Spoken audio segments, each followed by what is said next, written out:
দুনিয়ার ব্যাপারে বুঝেন, আরো দেখেন, আরো ভাবেন, একজন একজন করে ভাবেন।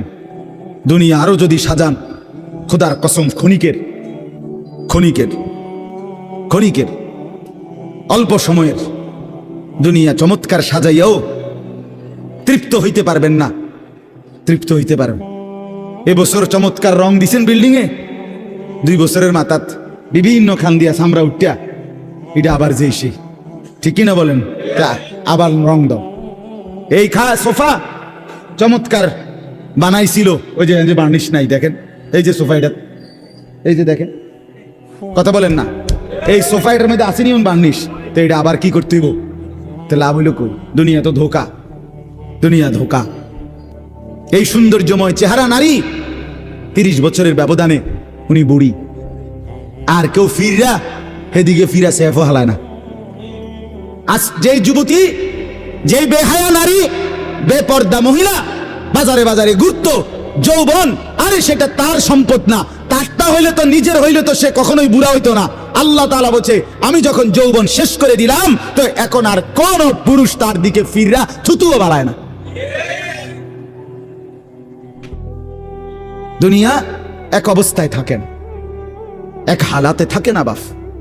এজন্য ছেলেদেরকেও বলি, বাপ জিন্দেগি সুন্দর করো।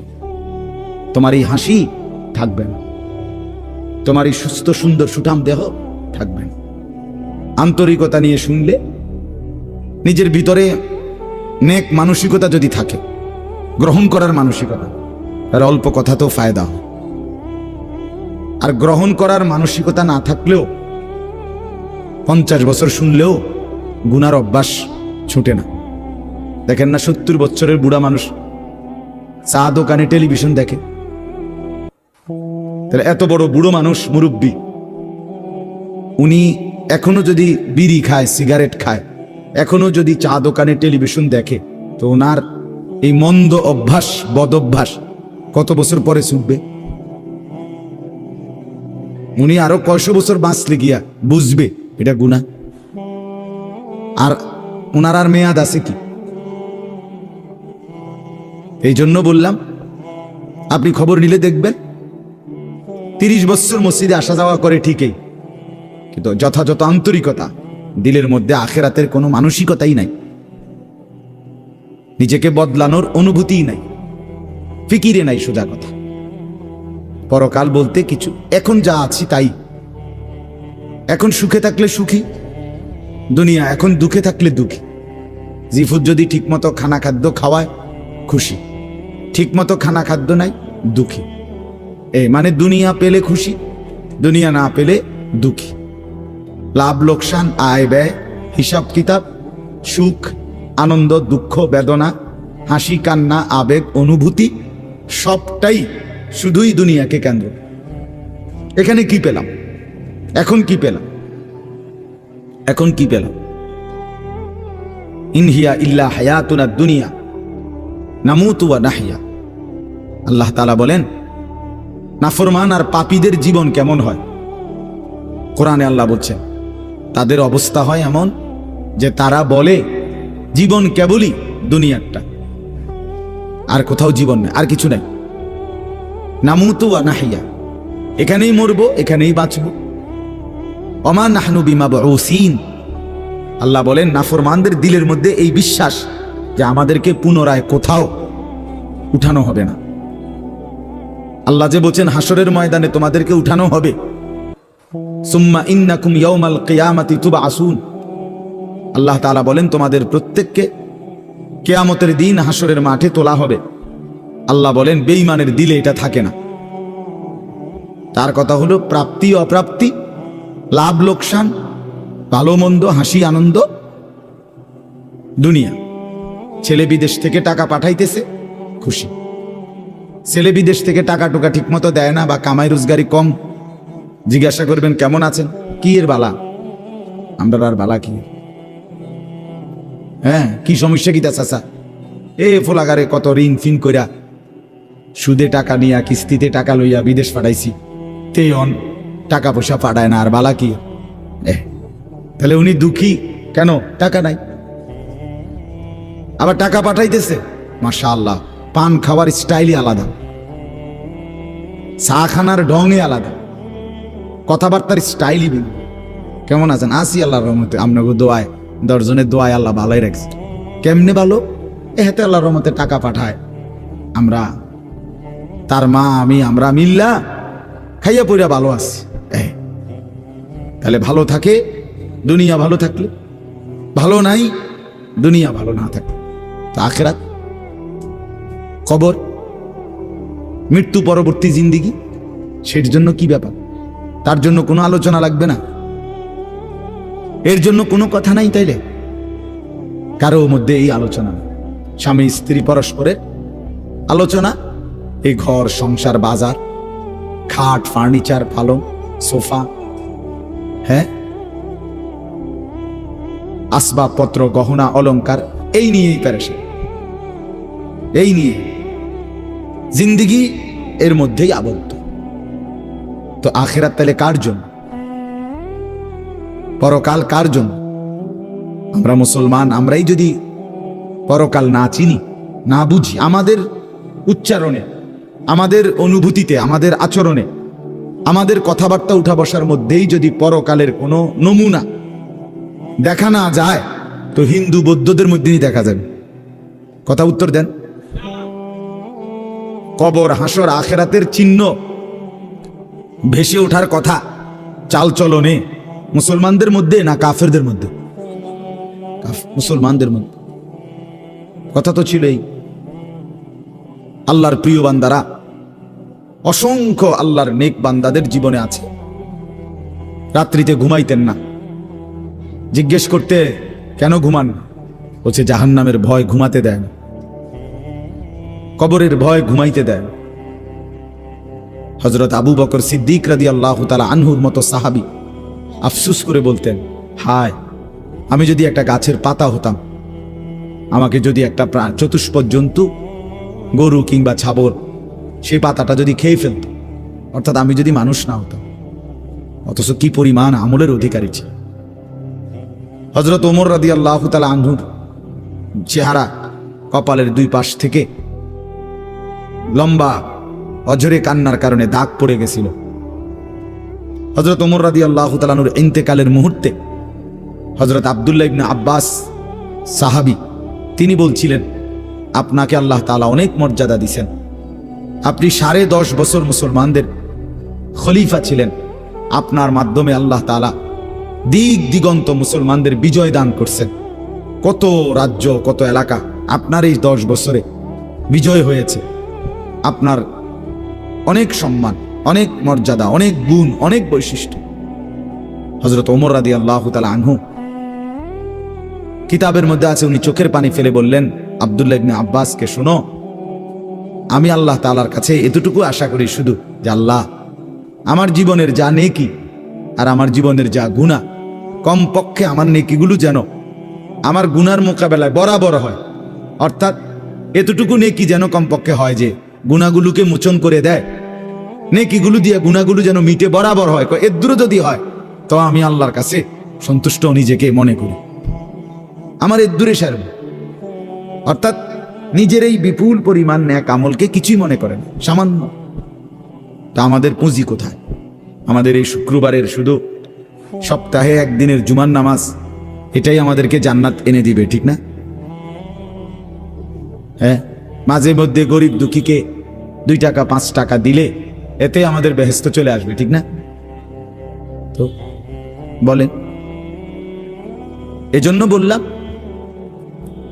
আমরা প্রত্যেকে আন্তরিকতা নিয়ে, ভেতরে যারা মনোযোগ দিয়ে শুনুন, দেখবেন আমার আপনার ভেতরে যদি অনুভূতি তৈরি হয়, ভাবনা তৈরি হয়, ফিকির আসে, লাভ।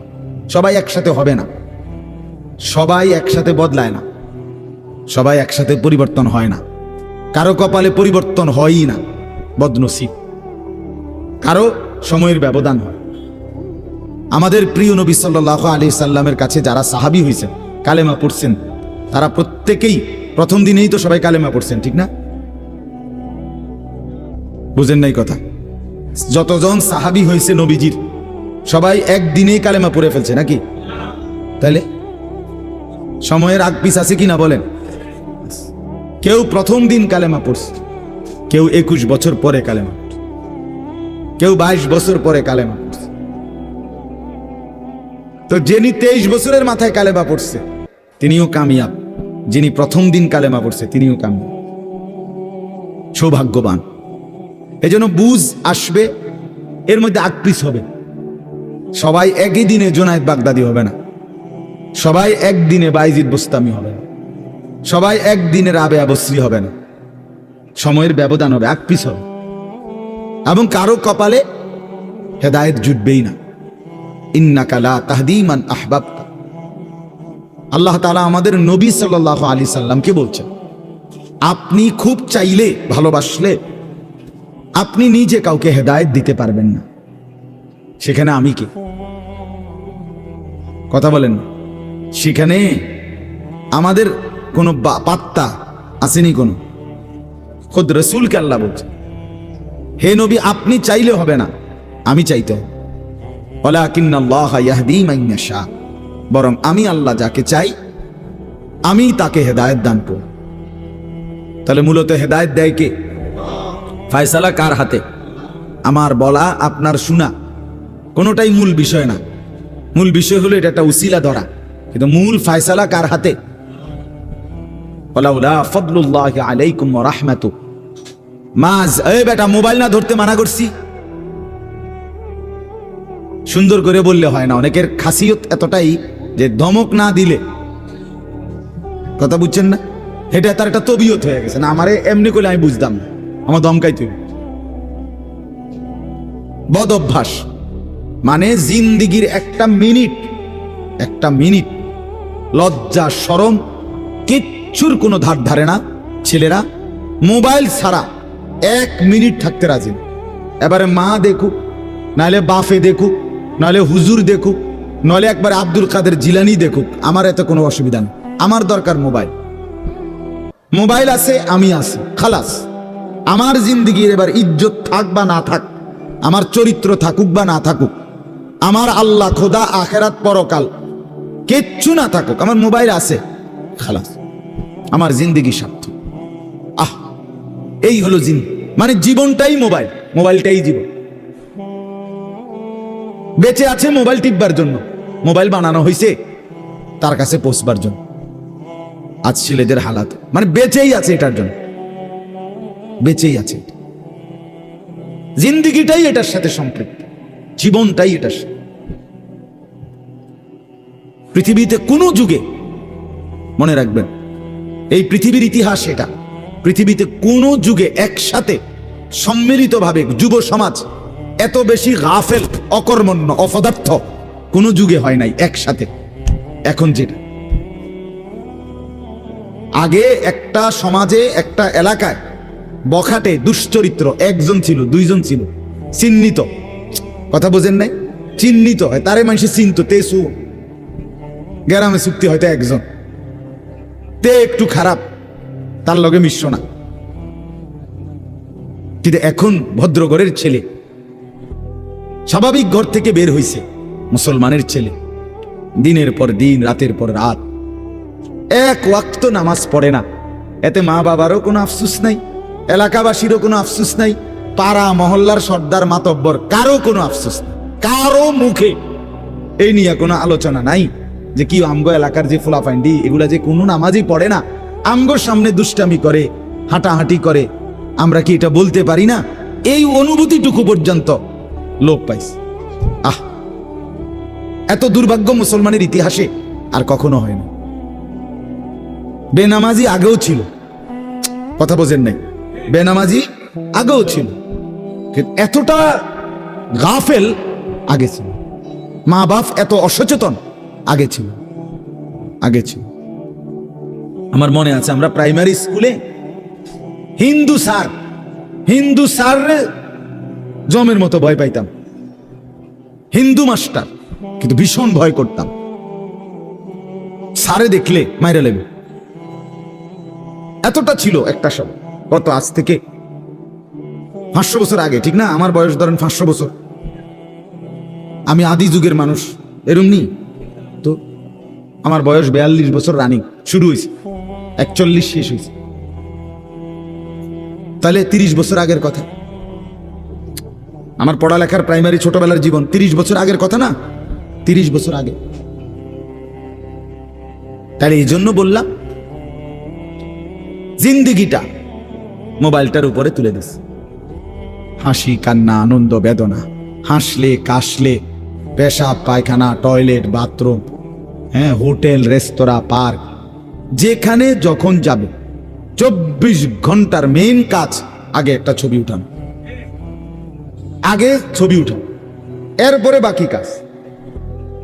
আমি সেদিন ওই ফেরিঘাট, ফেরির মধ্যে উঠছি, বুঝছেন, ফেরি পার হবো আর কি। আমার গাড়ি উঠছে, আমি উঠছি, তো দেখলাম যে মোটরসাইকেল দিয়ে এক ছেলে ফেরিতে মোটরসাইকেলটা নিয়ে উঠছে ফেরিতে। ওইটা মাত্র এক পাশে এটারে ব্রেক করে থুইয়া মানে একটা মিনিট দেরি হয়েছে না, আগে এটার পাশে দাঁড়াইয়া একটা ছবি উঠাইছে, আগে উঠাইয়া চুল টুল ঠিক করে ছবিটা 2-3টা পোস্টে উঠাইয়া এরপরে হেতে চারিদিকে চাইছে যে আগে মানুষ আসেনি আরো না, আমি শুধু ফেরি। মানে তার প্রথম দায়িত্ব কি উঠানো, ছবি উঠা। তাহলে কি পরিমাণ ছাগল মানুষের বাচ্চা পরিণত হয়েছে বুঝতেছে। তুমি মোটরসাইকেলের লগে খারাইয়া ফেরির মধ্যে ছবি উঠাইয়া ফেসবুকে দিলা, তোমার এটা কোন ছাগলে দেখবে? এটার মধ্যে দেখার কি আছে? মোটরসাইকেল কি বাপ দাদা 14 গোষ্ঠী কেউ চালাইছে না? কথা বলেন না কেন? তো তুমি এটা কিতা দিয়ে আইলা, কি দেখুন কি আছে এটা? মোটরসাইকেলে কি আশ্চর্য আর তুমি কি আশ্চর্য? কথা বলে এমন যদি হইতো যে আমি চাঁদের দেশে গিয়ে মাত্র মোটরসাইকেলটা থুইয়ে এখন চাঁদের দেশের থেকে একটা কি দিছি, মাশাআল্লাহ ভালো কথা, তো বেড়া চাঁদের দেশে মোটরসাইকেল চালায়, এটা একটা বিশেষ কিছু হইতে পারে। কিন্তু এনতে রোডেতে চালাইয়া গিয়া ফেরি তুটছে, এটার মধ্যে আশ্চর্যের কি আছে? মানে রুচির দুর্ভিক্ষ, রুচিহীনতা, মন মানসিকতা একদম নিচে নেমে গেছে, একদম অনুভূতি বিবেক লোপ পেয়ে গেছে, লোপ পেয়ে মা বোনদের বেহায়াপনা চূড়ান্ত সীমায় নেমে গেছে। মহিলারা পুরুষ সামনে দোনো পাশে ডানে বামে হাঁটতে উঠতে লড়তে দৌড়তে কোনো লজ্জাবোধ করে না। কি বেড়ার গাত লাগে না, বেড়িতের গাত লাগে না, অটোর গাত লাগে না, সিএনজির গাত, এত সময় নাই বুড়ি, বুড়ি ব্যস্ত। বাজার মার্কেটিং দোকান কেনাকাটা, আফসুসের। মানে এটাই বললাম আর কি, একসাথে সবাই, অধিকাংশ বেশিরভাগ অধপতন একসাথে মুসলমানের সমাজে 1450 বছরে আর কখনো এতটা ছিল, অল্প অল্প ছিল, অল্প অল্প, একজন দুইজন বেপর্দা নারী, বেহায়া মহিলা, লজ্জা শরম কম এরম বেডি ছিল একজন দুইজন, 2 গ্রামে 4 গ্রামে। কিন্তু মা বোনদের এখন বাজার আর মার্কেটিং দেখলে মনে হয় না আপনি জিগাইয়ের খবর লইতে বোঝে আপনি বাইক থাকেন কোন টাইমে, সপ্তাহে কোন দিন আপনি বাড়িতে থাকেন কখন, আপনি শনিবারও দেখবেন এবারে বাজারে, রবিবার সোমবার মঙ্গলবার বুধবার বৃহস্পতিবার শুক্রবার, শীত গরম রোদ বৃষ্টি বান তুফান ঘূর্ণিঝড় টর্নেডো সাইক্লোন সিডর মহামারী করোনা আরো যদি কিছু থাকে, উনি মার্কেটে যাবে, বাজারে যাবে। আফসুসের ব্যাপার, আফসুসের ব্যাপার, আফসুসের ব্যাপার। আমরা অতিরিক্ত আত্মবিস্মৃত জাতি হিসেবে পরিগণিত হচ্ছি। তো বলতেছি ইনশাআল্লাহ, আমি এই কথাগুলো বললাম, অর্থগুলো আমরা বেফিকির হয়ে গেছি। মুসলমানের সবচেয়ে বড় সম্পদ, এক মুমিনের সবচেয়ে বড় সম্পদ, আল্লাহ নবী সাল্লাল্লাহু আলাইহি সাল্লাম 23 বছরে সাহাবায়ে কেরামের জীবন এবং দিল অন্তরে আখিরাতকে বসায় দিয়েছেন। তারা যেন 24 ঘন্টা রাতে কিংবা দিনে হাঁটতে কিংবা বসতে ঘরে কিংবা বাহিরে আখিরাতকে সামনে নিয়েই জীবনটা সাজাইছে, জীবনটা সাজাইছে। কোরআনুল কারীমের শুরুতে আছে সূরা বাকারার মধ্যে আল্লাহ তাআলা বলেন অবিল আখিরাতি হুম ইউকিনুন, মুত্তাকি বান্দা কারা, কোরআন থেকে হেদায়েত পাবে কারা, কোরআন বুঝবে কারা, আল্লাহর পক্ষ থেকে হেদায়েত পাবে কারা? আল্লাহ বলেন এই গুণ যাদের, তাদের মধ্যে একটা হলো যারা আখিরাতের ব্যাপারে ইয়াকিন রাখে। ইয়াকিন শুধু বিশ্বাস না, বিশ্বাসটা একদম দিলের মধ্যে ইয়াকিন। আগুন জ্বালাইয়া ফেলে, এটা শুধু আমাদের ধারণা না, এটা আমাদের ইয়াকিন। ঠিক কিনা বলেন না? পানি ডুবাইয়া ফেলে, এটা আমরা শুধু ধারণা করছি না, বিষয়টা আমাদের এর মধ্যে দিলের মধ্যে কি আছে? ইয়াকিন আছে। বরফের মধ্যে ঠান্ডা লাগে, এটা আমাদের ধারণা না, এটা আমাদের কি? ইয়াকিন। তার চাইতে বেশি ইয়াকিন আল্লাহ বলে যার অন্তরের মধ্যে আখিরাতের ব্যাপারে, সে মুত্তাকি, সে আমি আল্লাহর পক্ষ থেকে হেদায়েত প্রাপ্ত, সেই সফল, সেই জান্নাতি। ইয়াকিন পর্যায়ে থাকতে হবে। মানে এক সেকেন্ড আমি যদি দুঃখে পড়তে পড়তে পড়তে জীবনের কোনো চাওয়া পাওয়া পূরণ নাও হয়, কিচ্ছু জীবনের আশা, কত সময় কত কিছু চাইছি, কিছুই পূর্ণ হলো না, খোদার কসম তবুও বিশ্বাস করতে হবে আল্লাহই সত্য, আখিরাতই সত্য। আবার পেতে পেতে আমি যদি গোটা দুনিয়াও পেয়ে যাই, তবুও আমাকে বিশ্বাস করতে হবে এটা স্থায়ী না, এটা কিছুক্ষণের, আমার আল্লাহই সত্য, আখিরাতই সত্য। যার কারণে সাহাবায়ে কেরামের মধ্যে যারা প্রচন্ড গরিব ছিলেন, ওনারাও শতভাগ বন্দিগি করছেন। সাহাবায়ে কেরামের মধ্যে যারা ভীষণ ধনী ছিলেন, তারাও শতভাগ বন্দিগি করছে। হযরত উসমান রাদিয়াল্লাহু তাআলা আনহু ধনী ছিলেন। হযরত আব্দুর রহমান ইবনে আউফ রাদিয়াল্লাহু তাআলা আনহু অনেক বড় ধনী ছিলেন। 100 উট ওই জামানায়, নবীজির জামানায়, নবীজির ইন্তেকালের পরে এক সালানে 100 উট বোঝাই মাল হযরত আব্দুর রহমান ইবনে আউফের মদিনার বাজারে সালান ঢুকতো, পাইকারি মাল আসতো 100 উটে করে। সেই যুগে, আজ থেকে 1300 বছর 1400 বছর আগে। আপনি বলেন তো কি পরিমাণ ধনী ছিলেন তিনি। একদিন শুধু হযরত আয়েশা রাদিয়াল্লাহু তাআলা আনহা, নবীজির স্ত্রী, বলছিলেন, আব্দুর রহমান, তোমার এই বিপুল মাল, এগুলার হিসাব দিতে দিতে তুমি তো হাসরের ময়দানে ফুলসিরাত পার হতে গিয়া তোমার কোমর বাঁকা হয়ে যাবে। আমরা কিতাবে পড়ছি সাহাবী আব্দুর রহমান ইবনে আউফ, ওনার উট 100 উটের মাল মদিনার বাজারে পাইকারি চালান নামাইতেছিল। তখন উনি এই সময় শুনছে এই কথাটা, ওনার কানে আসছে। সাথে সাথে সবাইকে ডেকে বলছে, ব্যবসায়ীদেরকে, বাজারের লোকদেরকে, তোমরা সবাই সাক্ষী থাকো, আমি আব্দুর রহমান আল্লাহকে কসম করে সাক্ষী রেখে বললাম, এই 100 উট বোঝাই মাল সহ আমি আল্লাহর রাস্তায় সদকা করে দিই, বিনিময়ে তবুও আমি কিয়ামতের দিন আখিরাতে ফুলসিরাত বাঁকা হইয়ে পার হইতে চাই না, সোজা হইয়া পার হইতে চাই। আখিরাত হারাইতে চাই না, পরকাল হারাইতে চাই না। দুনিয়া হারাইয়ে ফেললাম, দুনিয়া হারিয়ে ফেললাম। দুনিয়ায় কোনো লস নাই, কারণ দুনিয়া পুরাটাই লস। আলগা লস আবার কি থাকে? কথা বুঝেন নাই আপনি? দুনিয়া পুরাটাই কি আলগা লস কি থাকে? বিশ্বাস করে 500 টাকা জাগাত লস খাইলাম না রে মিয়া, দুনিয়া পুরাটাই লস। সোফা এটা পুরাটাই লস, কারণ এটা কোনো আখিরাতে যাবে না। কথা বলেন না কেন? এই দামি বিল্ডিং এটা পুরাটাই লস, এটা যাবে না, এটা যাবে। কিন্তু সেজদা পুরাটাই লাভ। এটা একটা সেজদা দুনিয়াতেও কল্যাণ আনবে, আখিরাতেও জান্নাত আনবে। এটা লাভই লাভ, এটা লাভই লাভ। এজন্য সবাইকে বললাম, শুনেন সবাই, কিন্তু সবাই বদলায় না কা, এটা আপনার ভাবার দরকার। আপনি বদলাবেন কিনা সেটা ভাবার দরকার। সবাই লইয়া চিন্তা করলে একসাথে, যে যেদিন আমরা গ্রামের সবাই ভালো হবে, নামাজি হবে, সেদিন থেকে আমিও পড়মু, তাহলে হইতো না। আপনি জীবনও পারতেন, তাইলে পারতেন না। আপনি আগায় যাইতে হবে আলাদা, অন্যকে ডাকতে হবে আল্লাহর দিকে, কিন্তু নিজেকে বাদ দেওয়া যাবে না। নিজের জীবন গঠন করতে, নিজের জীবন। আমি আপনাদের সবাইকে বললাম এশার নামাজ পড়েন, এখন সবাই পড়লো না দেখে বুঝি আমি পড়তাম না। কথা বলেন না কেন? সবাই পড়ছে না দেখা আমিও পড়তাম না, এটা কথা? এটা কোনো যুক্তির কথা হলো? উনি কথা বলেন। এই জন্য বললাম এটা গুরুত্বপূর্ণ।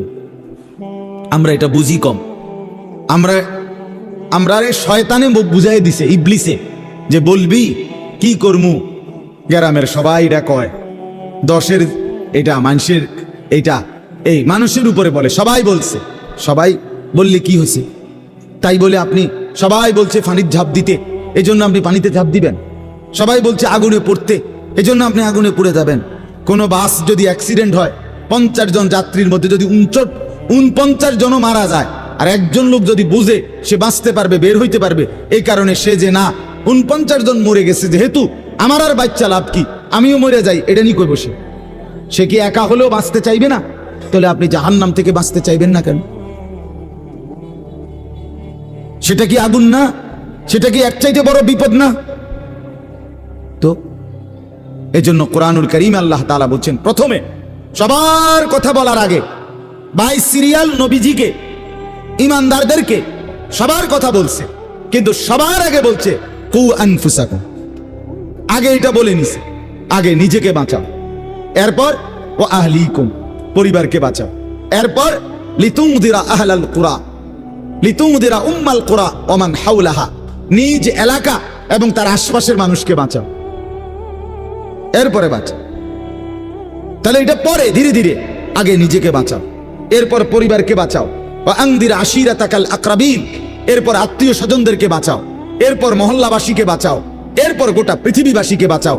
ধীরে ধীরে আগাও, ঠিক আছে, সেগুলোর মধ্যে কম বেশ হইতে পারে, কিন্তু নিজের ব্যাপারে এক বিন্দু ছাড় দিও না, নিজের ব্যাপারে কোনো কমতি করো না।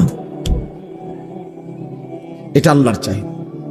ইয়া আইয়ুহাল্লাযীনা আমানু আলাইকুম আনফুসাকুম, রব্বুল আলামিন বলেন, হে ঈমানদারগণ, আলাইকুম আনফুসাকুম, তোমরা প্রত্যেকেই তোমাদের নিজেদেরকে আঁকড়িয়ে ধরো, আলাইকুম আনফুসাকুম, নিজেকে মজবুত করে ধরো। লা ইয়াদুররুকুম মান দাল্লা ইযা ইহতাদাইতুম, আল্লাহ তাআলা বলেন যে যদি তুমি তোমাকে নিজেকে মজবুত করো, সাজিয়ে তোলো, গড়ে তোলো, আল্লাহ তাআলা বলেন এবার যদি গোটা পৃথিবী গুমরা হয়, খোদার কসম আল্লাহ বলেন তোমাকে আর কেউ পথভ্রষ্ট করতে পারবে না, পথভ্রষ্ট করতে পারবে। হযরত বায়েজিদ বুস্তামি রাহমাতুল্লাহর জীবনীতে আমরা পড়ছি, উনি বলছেন আল্লাহ তাআলার মহব্বত আর মারেফাতের সাধনা করতে করতে আমার দিলের অবস্থা আলহামদুলিল্লাহ এক সময় এমন হয়েছে যে রাস্তার নারী আর রাস্তার দেওয়াল দুইটার মধ্যে আমার কাছে আলাদা কোনো পার্থক্য মনে হইতো না। আমাদের পাকিস্তানের বিশ্ববিখ্যাত দাঈ, দাওয়াত ও তাবলীগের মুরব্বী হযরত মাওলানা তারেক জামিল সাহেব দামাত বারাকাতুহুম বলেন, দীর্ঘ 25 বছর টানা পৃথিবীর কত দেশের আমি ঘুরছি, উনি সারা বিশ্ব ঘুরে প্রমাণ বয়ান করেন যে এই 25 বছরের ভিতরে আমি আল্লাহকে সাক্ষী রেখে বলতে পারি, একবারের জন্য আমার চোখ কোনো ভিন নারীর দিকে ইচ্ছা করে আমি তুলি না। হ্যাঁ, আমার শায়েখ আরিফ বিল্লাহ আল্লামা মুফতি মুশতাকুন নবী কাসিমি হযরতের কাছে আমি শুনছি, হযরত বলছেন যে আল্লাহ তাআলার দয়া যে রাস্তায় বের হলে মহিলা রাস্তায় হাঁটে, আমার কখনো এটা মনেই হয় না। আপনি বলবেন হ এটি বুঝি কথা, হয় এটি কথা, এটাই কথা, এটাই কথা। আপনি বলবেন এটা বুঝি সম্ভব না, আপনি নিজের ব্যাপারে নাফরমানি করে নিজেরে নষ্ট করে ফেলছেন বইলা এখন সম্ভবটা আপনার কাছে বুঝে আসতেছে, তাহলে এটাই সম্ভব, এটাই সম্ভব। হযরত ইব্রাহিম আলাইহিস সালাম বলছিলেন সারা দুনিয়াও যদি নিজের এলাকাবাসীকে, কওমকে, নমরুদকে, সবাইকে বলছে হে আমার জাতি, তোমরা যদি প্রত্যেকেই একটা একটা মূর্তি সাথে করে বগলের তলে আইনা আমার সামনে স্তূপ দাও, তাহলে এই লক্ষ মূর্তিও যদি আমার সামনে আইনা থও, আর এটার উর্ফে যদি আমারে দাঁড় করাও স্তূপের উপরে, হযরত ইব্রাহিম বলছিলেন খোদার কসম আমি সেই মূর্তির স্তূপের উপরে দাঁড়িয়েও বলবো লা ইলাহা ইল্লাল্লাহ, লা ইলাহা, আল্লাহ ছাড়ার কোনো ইলাহ নেই, আমি আমার আল্লাহকেই ডাকবো।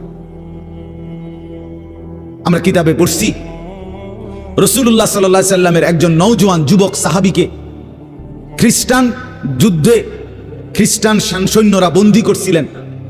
খ্রিস্টান সেনাপতি এতটা সুন্দর ছিলেন উনি, নিজের মেয়েকে বিয়ে দেওয়ার জন্য খ্রিস্টান সেনাপতি ওই যুবক সাহাবীকে প্রস্তাব দিছিলেন, তুমি আমার ইসলাম ছেড়ে খ্রিস্টান ধর্ম গ্রহণ করো, আমার সুন্দরী রূপসী কন্যা তোমাকে বিয়ে দেব।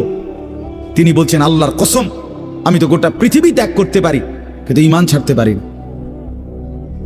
তখন বন্দি করে রাখছে নিজের রূপসী মেয়েকে 3 দিন আবদ্ধ ঘরে। ওই সেনাপতি নিজের মেয়েকে বলছে, তুই তার সাথে একাকী থাক 3 দিন, যে কোনো মূল্যে তুই তাকে অপকর্ম করতে চেষ্টা কর। 3 দিন পরে সেই মেয়ে ওই আবদ্ধ ঘর থেকে বের হয়ে বলছিল, বাবা ইন্নাহু হাজারুন আম শাজারুন, আল্লাহর কসম বাবা, আমার মনে হয় যে এই লোকটা এটা হয় পাথর নয়তো কোনো গাছ। লা ইয়ালতাফিতু ইলাইয়া মাররাতান, সে তো আমার দিকে একবারের জন্য এক নজর ফিরেও তাকায়। মানুষের কোনো অনুভূতি তো নাই মনে হয় তার। কেউ যখন নিজেকে গঠন করে গোটা পৃথিবী নাচলেও তার আর অসুবিধা হয়। আলহামদুলিল্লাহ, আমরা যারা মাদ্রাসায় পড়ছি আমরা এটা দিল থেকে বলতে পারি, আমরা যারা মাদ্রাসায় পড়ছি ছোট্টবেলা থেকে, আজকের এই পৃথিবী পোশাকে কাপড়ে লেবাসে ডিজাইনে রঙে ঢঙ্গে আরো যদি মনে করে ফ্যাশনেবল, আরো বলে আধুনিক হয়ে গেছে, আল্লাহর কসম আমরা এই সমস্ত আধুনিকতার সামনে দাঁড়িয়ে আমাদের এই পাঞ্জাবি টুপি দাড়িওয়ালা পোশাককে সর্বশ্রেষ্ঠ সুন্দর মনে করি। আমরা মনে করি দাড়িবিহীন চেহারা সুন্দর নয়। আমরা মনে করি এই বখাটে চুল, সেলুনের চতুর্দিকের যে কাটিং, এগুলো কোনো চুলও না, চুলের জাতও না, কোনো মানুষের বাচ্চার চুল না, কোনো মানুষের সাওয়ার চুল না, কোন সুস্থ স্বাভাবিক মাতাল হয় নাই, পাগল হয় নাই, স্বাভাবিক কোন মানুষের চুল এত বিকৃত কালারের হইতে পারে না, ডিজাইনের হইতে পারে না। আর সে তো মুসলমান, মুসলমানের চুল এমন হবে কেন?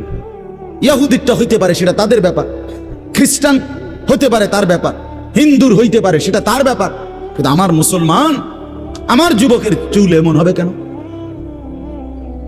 মূল কথা হইল আত্মমর্যাদাহীন, বেগায়রত, আত্মসম্মান বোধ নাই, নিজের পরিচিতি নিজের কাছে নাই, নিজেই নিজেকে চেনে না। সে কার সন্তান, মা কে, বাবা কে, ধর্ম কি, তার আল্লাহ কে, তারে বানিয়েছেন কে, তাকে কাকে মানা উচিত, কাকে অনুসরণ করা উচিত। আজকে টেলিভিশনের অব্যাহত প্রচারণা, দুশ্মনের অব্যাহত টানা লাগাতার প্রচারণা আমাদের নারী পুরুষকে বেসামাল বানায়। সবাই মিলে পাগল যে কাফেরের মতো সাজো, দুশ্মনের মতো সাজো, ইহুদির রঙে রং, খ্রিস্টানের সাজে সাজ, কাফের বেঈমান নাস্তিক মুরতাদ তাদের রং ঢং, তাদের চুল, তাদের লেবাস, তাদের জামা, তাদের শাড়ি, তাদের গহনা, তাদের প্যান্ট, তাদের লেবাস, তাদের পোশাক, এটাই সৌন্দর্য, এটাই আকর্ষণীয়। এটা হলো মূলত রুচিহীনতা, বিকৃত মানসিকতা, আত্মসম্মান বোধ, আত্মপরিচয়হীন ব্যক্তির পরিচয়। যে নিজেকে চিনে না, যে জানে না আমি চিনি আলহামদুলিল্লাহ, আমার আল্লাহ আছে, আমার একজন রসুল আছে, আমার একটা কিতাব আছে, আমার একটা ধর্ম আছে, আমি কেন অন্যের পোশাক পরবো, আমি কেন অন্যের রঙে সাজবো? আমি কি ফকির? কথা বলেন না কেন? আমি ফকির নাকি বেটা? আমি তোরটা মতো মানবো কেন? আমার আল্লাহ আছে না, আমার রসুল আছে না, আমার লক্ষ চাইতে বেশি সাহাবী আছে না, আমার আউলিয়ায়ে কেরাম আছে না, ওলামায়ে কেরাম আছে না। তাইলে এজন্য দয়া করে প্রত্যেকে ফিকির করেন, আত্ম উপলব্ধি বড় নিয়ামত, বড় নিয়ামত। নিজেকে চিনা, নিজের বুঝা, দুনিয়ার ব্যাপারে বুঝেন, আরো দেখেন, আরো ভাবেন, একজন একজন করে ভাবেন। দুনিয়া আরো যদি সাজান, খোদার কসম ক্ষণিকের ক্ষণিকের ক্ষণিকের অল্প সময়ের দুনিয়া চমৎকার সাজাইয়াও তৃপ্ত হইতে পারবেন না, তৃপ্ত হইতে পারবেন। এবছর চমৎকার রং দিছেন বিল্ডিং এ, 2 বছরের মাথাত বিভিন্ন খান দিয়া সামরা উঠিয়া এটা আবার যে এসে, ঠিক কিনা বলেন? আবার রং দাও। এই সোফা চমৎকার বানাইছিল, ওই যে বার্নিশ নাই, দেখেন এই যে সোফা, এটা এই যে দেখেন, কথা বলেন না, এই সোফা এটার মধ্যে আসেনি বার্নিশ, তো এটা আবার কি করতে হইব? তো লাভ হইল কই? দুনিয়া তো ধোকা, দুনিয়া ধোকা। এই সৌন্দর্যময় চেহারা নারী, 30 বছরের ব্যবধানে উনি বুড়ি, আর কেউ ফিরা এদিকে ফিরা সেফ হালায় না। আজ যেই যুবতী, যেই বেহায়া নারী, বেপর্দা মহিলা বাজারে বাজারে ঘুরতো, যৌবন, আরে সেটা তার সম্পদ না, তারটা হইলে তো, নিজের হইলে তো সে কখনোই বুড়া হইতো না। আল্লাহ তাআলা বলছে, আমি যখন যৌবন শেষ করে দিলাম, তো এখন আর কোন পুরুষ তার দিকে ফিররা থুতুও বাড়ায় না,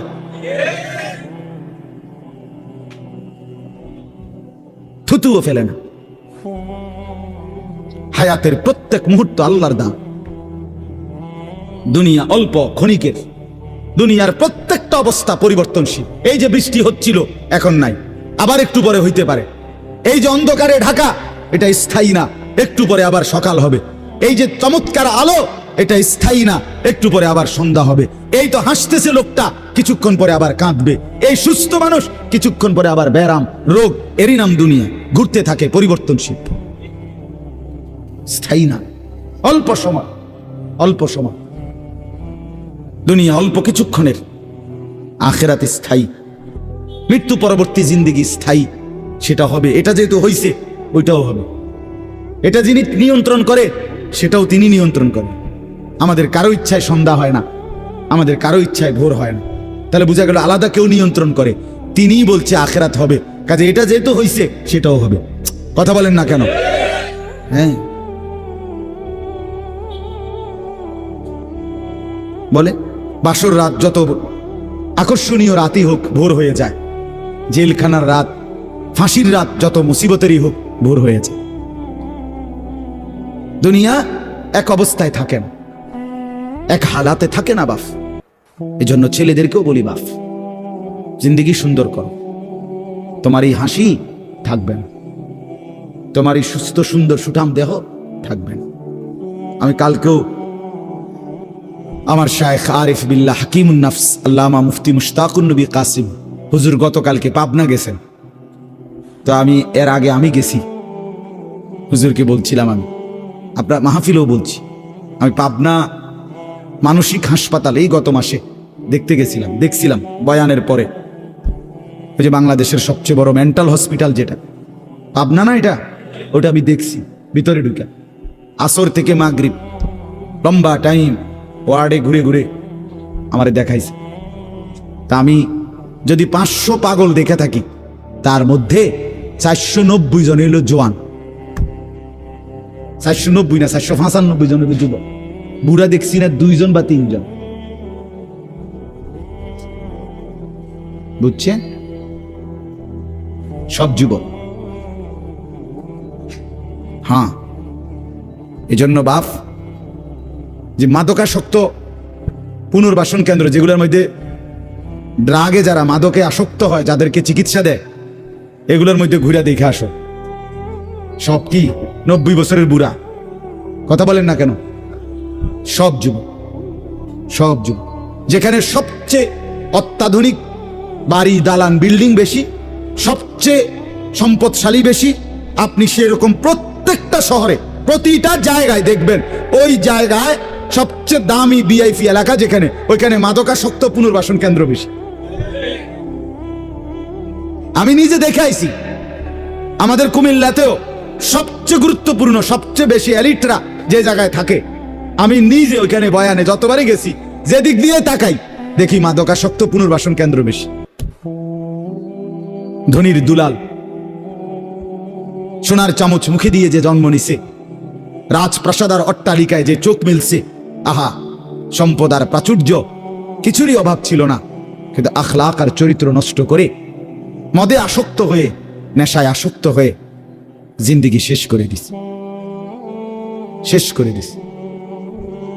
রাসূলুল্লাহ সাল্লাল্লাহু আলাইহি সাল্লাম বলছেন, মান শারিবাল খামর, যে মদ খায়, নেশা করে, তার 1 নাম্বার লানত হইল তারাকাস সালাহ, সে নামাজ ছেড়ে দেয়।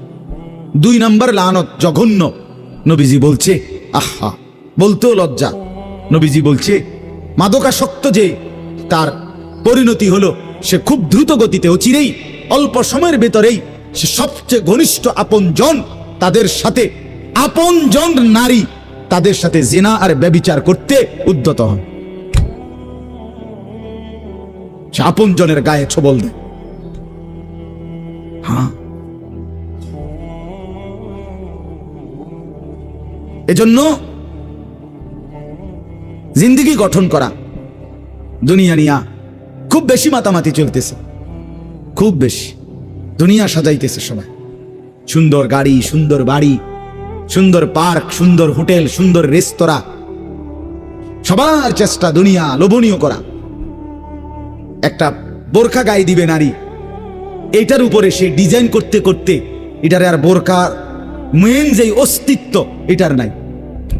এটার মধ্যে এই পরিমাণ রং লাগাইছে, এবারে এটার মধ্যে বোরকা কোনটা এটার খুঁজে পাওয়া যায় না। অসভ্যতা। মানে একটাই মাকসাদ, নিজের দেহ দেখাও, আবার কাপড়ের রংও দেখাও। তাহলে হায় বোন, তোমার পর্দা কোনটারে বলে? তাইলে পর্দা কোনটাই বল। যদি বেড়াই ঘাস খায় তো সেই বেড়া দিয়ে লাভ কি? যদি বোরকাই রঙ্গিলা হয়, বোরকার মধ্যে যদি ফুল টুল লাল নীল রঙ্গিলা হয়, তো সেটাও তো পুরুষ লোভের দৃষ্টিতে দেখবে, তো ঢাকবে কি? কে কারে ঢাকে তাইলে বলে? এজন্য দয়া করে প্রত্যেকেই, ছেলেদেরকেও বললাম, বাবাদেরকেও বললাম, মা বোনকেও বললাম, প্রত্যেকেই দুনিয়ার মোহ কামান। দুনিয়া অল্প কিছুক্ষণ, দুনিয়া কতক্ষণ বলেন না? আখিরাত স্থায়ী, আখিরাত স্থায়ী। দুইটা মিলান একসাথ করে। দুনিয়া বাদ দিতে বলি না, দুনিয়া বাদ দিয়েন না। বাজার আমরাও করি, দুনিয়া বাদ দিতে বলি নাই, আখিরাত বাদ দিতে নিষেধ করছি।